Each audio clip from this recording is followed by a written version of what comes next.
안녕하세요. 김포에 거주하고 있는 32살 여성입니다. 저는 23살의 나이에 결혼을 했었고 25살에 이혼을 경험했어요. 재택근무로 책 표지를 디자인하는 일을 하고 있는데 고정적이지는 않지만 300만 원 정도 번답니다. 전에는 세상 물정을 몰라 앞만 보고 사는 답답한 인생이었지만 한 번을 쓴 경험 후 더 행복한 삶을 살기 위해 노력 중이에요. 물론 현재는 지금의 남편과 재혼의 행복한 일상을 보내고 있지만요. 제 인생의 큰 오점이자 실수인 그 사건으로 인해 인생의 쓴맛을 알게 되었고 사람이나 일을 하는 데 있어서 조심하게 되는 습관이 생겼거든요. 그럼 지금부터 사연 시작하겠습니다. 저는 고등학교 1학년 때 부모님이 교통사고로 돌아가시면서 얼떨결에 고아가 되었어요.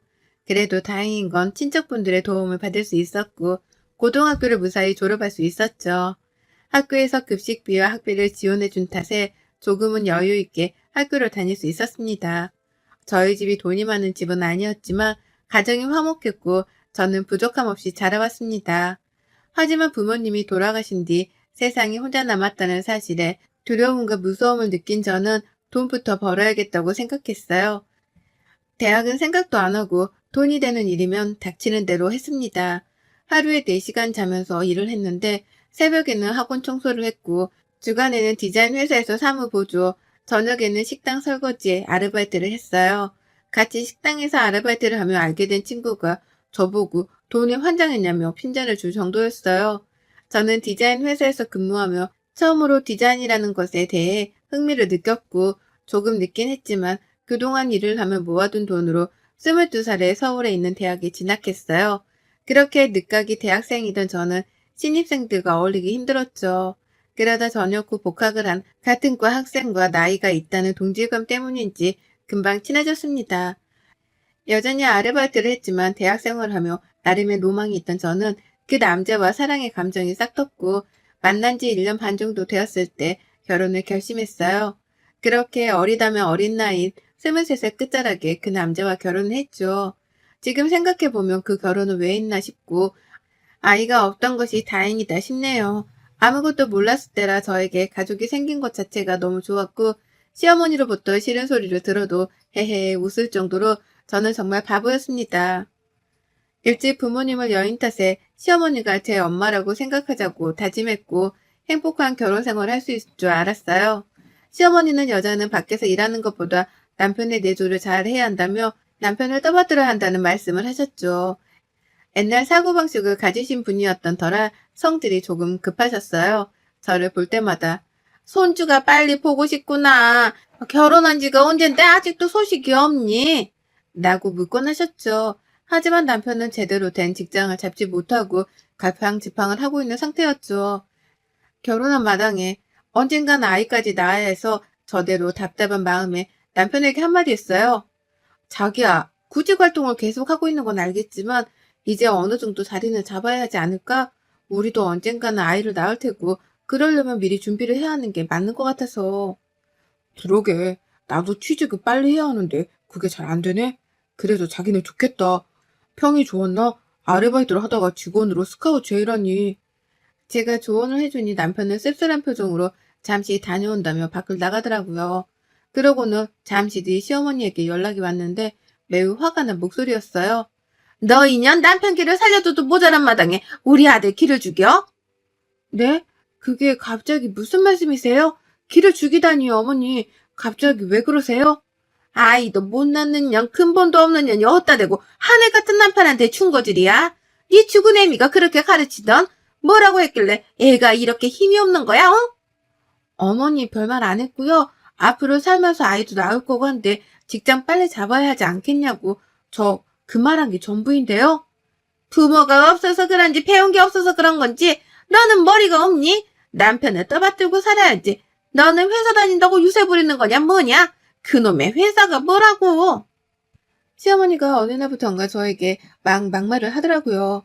아마 제가 남편에게 충고를 한 뒤부터 그러는 걸 보니 남편이 시어머니에게 신세 한탄이라도 했나 봅니다. 시어머니 말대로 아무것도 가진 게 없는 저에게 잔소리 아닌 잔소리를 들어 자존심에 금이 갔는지 그 뒤로는 약간 저를 대하는 것도 달라지더라고요. 저를 귀찮아한다고 느낄 정도로 조금씩 변하기 시작했습니다. 당연히 시어머니도 저를 더 깔보기 시작하셨고, 부모도 없이 자라 큰본도 모르는 년 이라며 항상 막말은 기본 옵션이었고 저를 구박하지 못해 안달난 사람 같았죠. 결혼 후 저는 디자인에 대한 꿈을 포기하고 시어머님 말대로 내조를 위해 일을 관둔 상태였습니다. 어느 날 남편이 취직을 했다며 대기업은 아니지만 알아주는 회사에 취직을 했다는 겁니다. 그래서 가족들은 너나 할 것 없이 기뻐하며 고기 파티까지 했어요.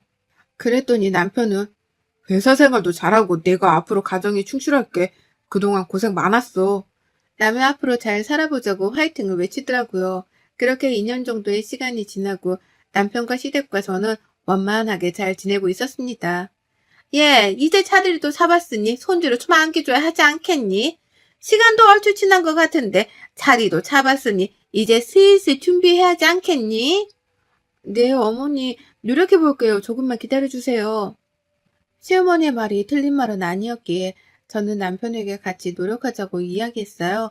하지만 웬일인지 남편은 저에게 쌀쌀맞게 대했고 예전에 비해 많이 무뚝뚝한 모습이었습니다. 아이가 생기지 않자 시어머니는 저를 닥달하기 시작했고 저는 스트레스가 이만저만 아니었어요. 여보, 요즘 무슨 일 있어? 회사에 많이 힘들지? 라며 다가가려 해도 피곤하니까 말 걸지 마. 그만 자자. 집에서 집안일만 하는 사람이 뭘 알아? 라며 무시하더라고요. 그렇게 대화는 자연스레 단절되었고 저도 점점 지쳐갈 즈음 시어머니가 일하는 남편한테 잘 좀 해라. 남편은 무릇 아내가 하기 나름인데 고생하는 내 아들 먹이라고 보약도 잔뜩 했다. 회사에 두고 먹으라고 했으니 갖다 주렴. 이라며 보약을 전해주라 해서 남편의 회사에 갈 일이 생겼죠.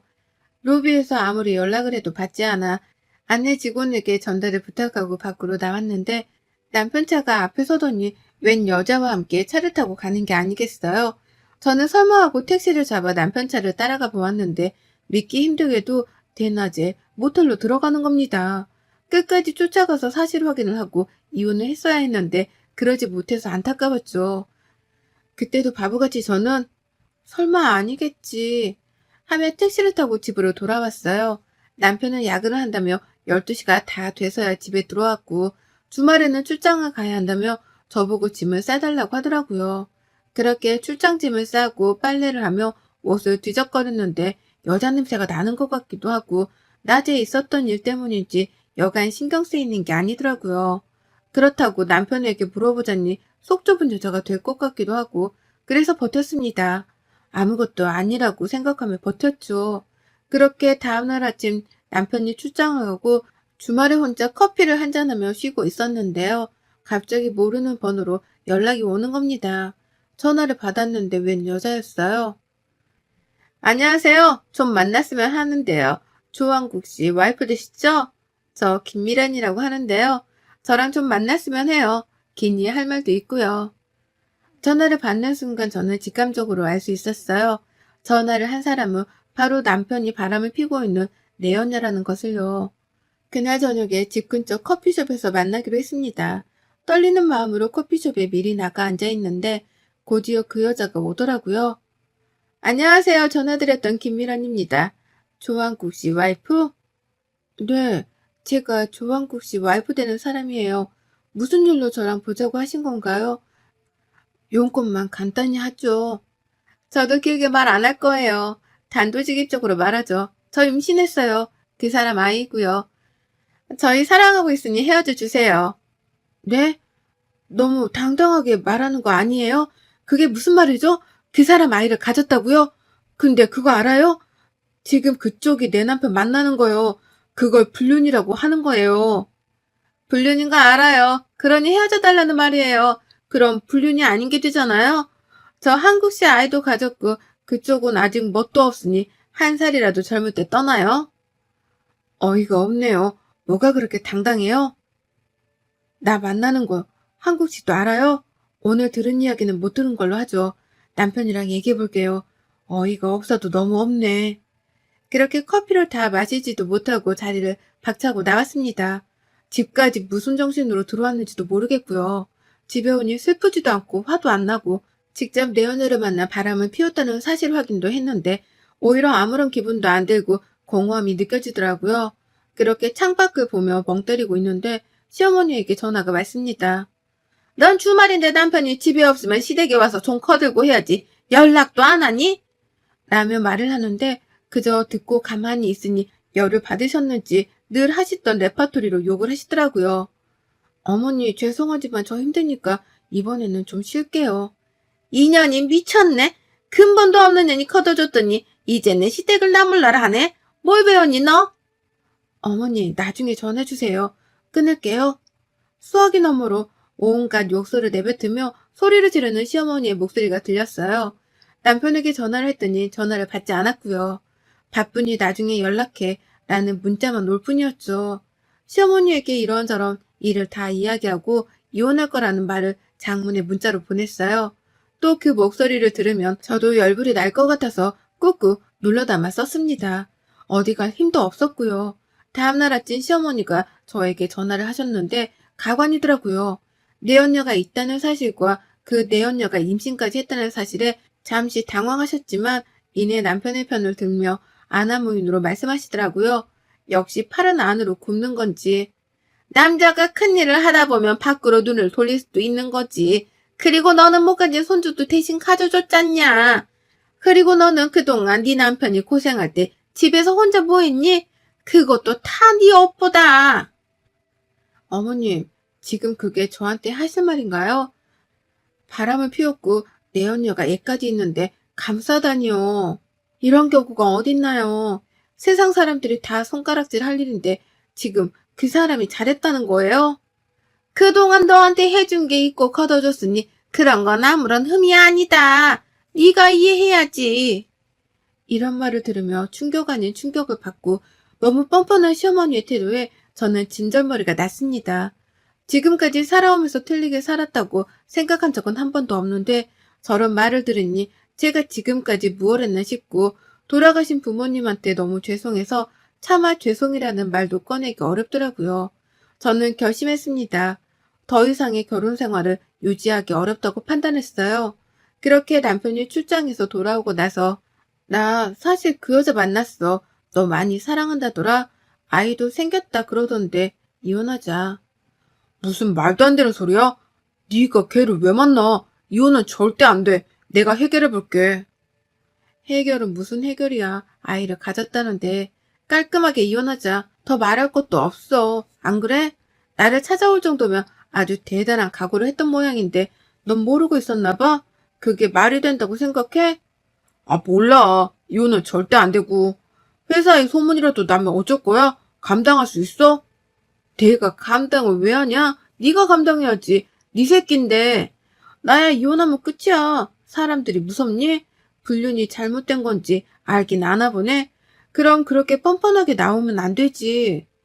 처음에는 좋은 남편 이미지를 놓치지 않고 싶어서인지 이혼에 대해 많이 생각하는 눈치더라고요. 가만히 있을 제가 아니었죠. 아주 감사하게도 그 여자가 제게 메시지로 초음파 사진을 비롯해 남편과 함께 찍은 사진을 여러 장 보내면서 헤어져 달라고 말하는 바람에 그 자체가 증거가 되었죠. 그래서 그걸 빌미로 회사에 대자보를 붙여서 얼굴 팔리고 싶지 않으면 곱게 이혼하라고 했더니 일주일도 안 돼서 먼저 이혼서를 갖고 오더라고요. 우리 이제 그만하자. 서로 질질 끌으면 좋을 거 없잖아. 내가 책임져야 할 아이도 생겼고 서로 갈 길 가자. 그렇게 결혼이 가벼운 거였으면 왜 나랑 했니? 그 여자랑 하지. 그동안 좋았겠네? 원하던 아이도 생기고 나를 피했던 이유가 이거였어? 젊었을 때 그 시간이 너무 아깝다 진짜. 우리가 이렇게 될 줄 알았어? 위자료는 두둑히 챙겨줄 테니까 어디 가서 이상한 헛소리 하지 마.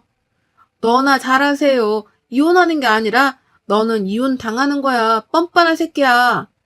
그렇게 이혼 서류에 도장을 찍고 진짜 남남이 되었는데 시어머니한테 연락이 오더라고요. 이혼해도 너는 갈 데도 없는 고아야. 거둬준 은혜를 끝까지 모르는구나. 없는 거 거둬줬더니 고맙다고 하지는 못할 망정 끝까지 그 돈을 받아? 그 돈이 내 돈인 건 알아? 네가 위조를 왜 받아? 네가 잘했으면 남자가 밖으로 안 나돌지. 진작에 잘하지 그랬니요? 어머니, 아니 아줌마, 그 사람 불륜으로 소송해서 더 뜯어내 볼까요? 증거 아직 제 손에 차고 넘치는데 본인이 바람 폈다고 말한 거 다 녹음했고 멍청하게 그 여자는 사진까지 보내던데요. 위자료 1억으로 끝내는 거 다행으로 아세요. 남은 여생 구치소에서 보내고 싶으면 계속 하세요. 뭐? 아줌마? 야, 이년아, 너 말 다 했어? 이게 보자 하니까 내가 무슨 죄를 지었다고 그러냐? 해볼 테면 해봐라. 끝까지 남의 집안 망쳐먹고 니 갈 길 가는구나. 어디 한번 해봐. 그 말 후회하지 마세요. 전 한다면 하는 사람이니까요. 사실 남편에게 위자료로 1억 정도를 받았거든요. 지가 유책 배우자인데도 제가 나중에 딴 말 할까봐 입막음하려고 두둑하게 챙겨주더라고요. 근데 시어머니, 아니 그 아줌마는 그게 그렇게 안 입고 왔는지 저에게 종종 연락을 하더라고요. 속이 뒤집어질 대로 뒤집어진 저는 마음도 지쳤습니다. 그러고는 시어머니, 아니 그 아줌마가 원하는 대로 해드렸습니다. 사실 결혼 생활을 하면서 시어머니가 저에게 퍼부었던 모욕적인 말과 폭언들 정상은 아니잖아요. 제가 왜 그랬는지는 모르겠지만 나름대로 증거가 많이 모아졌더라고요. 저랑 통화했던 거 메시지 주고받은 내역 모조리 다 증거로 제출해서 명예훼손 폭행죄로 고소했답니다. 당연히 합의는 없었어요. 이건 전 남편과의 문제와는 별개니까요. 그제서야 저에게 잘못했다면 용서를 비는데 저는 절대 합의해주지 않았죠. 뭐가 좋다고 저런 사람을 곱게 그냥 내버려 두나요? 예, 내가 잘못했다. 내가 잠시 어떻게 됐었나 봐. 이렇게 사정할 테니 제발 고소는 취하해주지 않으련? 이 늙은이가 살면 얼마나 산다고 그러니 제발 한 번만 용서해다오. 저한테 뭐라고 그러셨어요? 근본 없다고 하셨죠? 걷어줬다고 하셨죠? 그런 분이 저한테 하신 게 뭐가 있어요? 한 번이라도 저 가족이라고 생각한 적은 있으세요? 그리고 본인이 잘못 없다면서요. 그럼 떳떳하게 구셔야지 왜 이렇게 비굴하세요? 다시 한번 말하지만 저는 절대 선처 없습니다. 한 달이 됐건 몇 년이 됐건 그 안에서 잘 살아보세요. 그렇게 시어머니는 실형을 선고받고 구치소에 수감되셨어요. 제가 무시당하며 살아온 세월과 상처에 비하면 아무것도 아니었죠. 그렇게 한바탕 소란이 일고 남편에게 받은 위자료로 저는 시골에 작은 땅을 구입했습니다. 나중에 늙어서 갈 곳 없으면 그곳에 집을 짓고 살자는 막연한 생각으로 땅을 샀어요.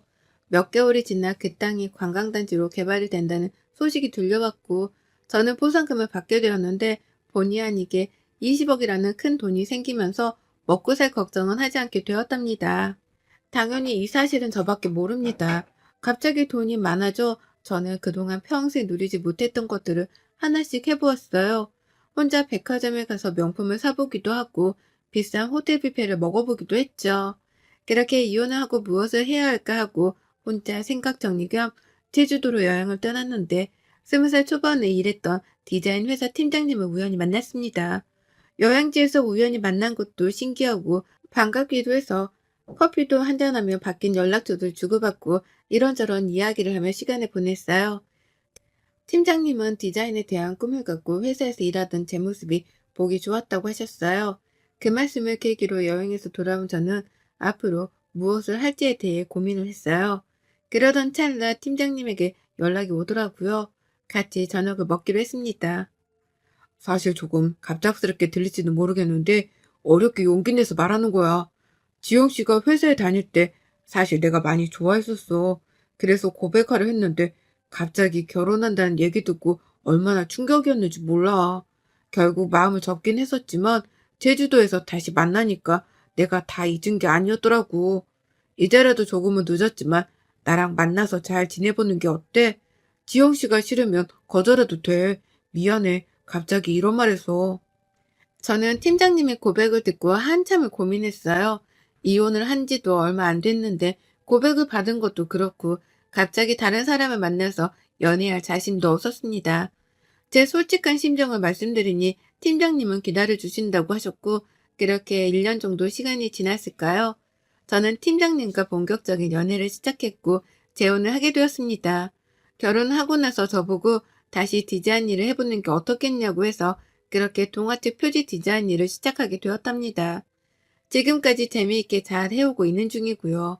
아, 그리고 우연히 전 남편의 소식을 들었어요. 집 근처에 자주 왕래하던 부동산 사장님이 이야기해 주셔서 알았거든요. 전 남편은 또 한 번 이혼을 했다고 하네요. 이혼 사유가 아주 드라마틱합니다. 자신의 아이인 줄 알았는데 태어나서 여러 가지 검사를 하다가 자신과 혈액형이 일치하지 않았고 그거에 의심을 품은 전 남편이 유전자 검사를 했는데 친자 불일치가 나온 거예요. 처음에는 전 남편을 아이라고 우기던 여자가 유전자 검사를 하고 난 뒤 발뺌을 하지 못하자 이혼 서류를 한 장 두고 아이를 데리고 어디론가 가버렸다고 합니다. 더 이상 동네 창피해서 못 살겠다며 시어머니가 살던 집을 처분하기 위해 금매로 내놓았고 그 과정에서 알게 되셨다고 하네요. 뿌린 대로 거둔다고 자기들이 저지른 죄값 그렇게라도 치르는 거죠 뭐. 아무튼 그런 악연을 모조리 끊어내고 이렇게 잘 살고 있으니 다행인 거죠. 그리고 나중에는 제 이름으로 된 작은 회사를 차려서 저만의 회사를 만들어 보는 것도 꿈이고 욕심이 조금 생겨서 일과 육아를 모두 잘하는 커리어우먼이 되는 게 소원이에요. 아직 젊다면 젊은 나이니까요.